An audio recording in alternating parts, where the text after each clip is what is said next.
Here we are at Edinburgh's Christmas Village, where there's over 35 vendors selling anything from toys to sausages and hot chocolates and sweets everywhere.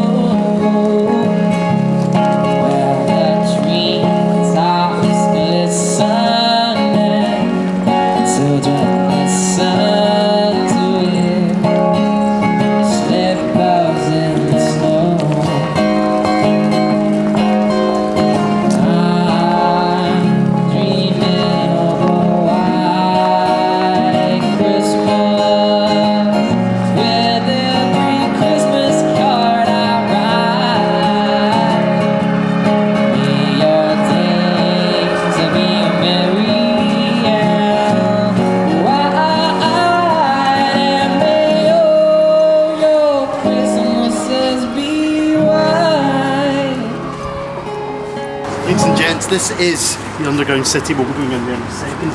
First thing I need to just point out is this is South Bridge. This is you standing in front of a 1,000-foot bridge complex.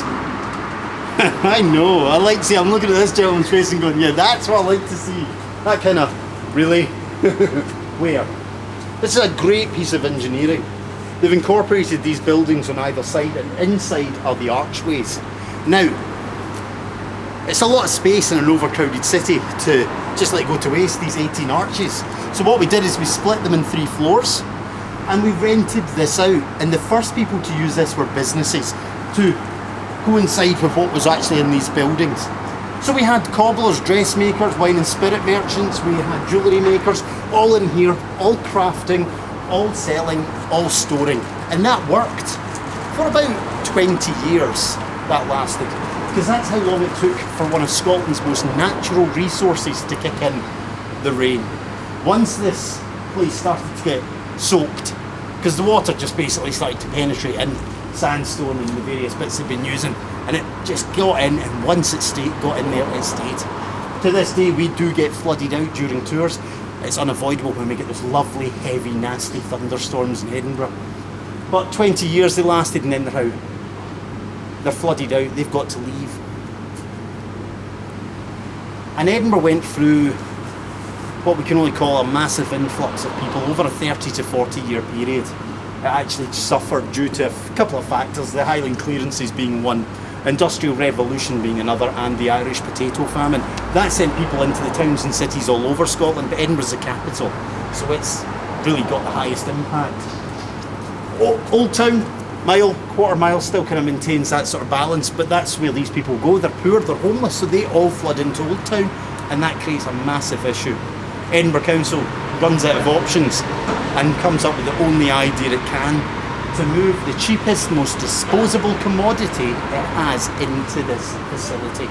And that starts with the poor and the homeless.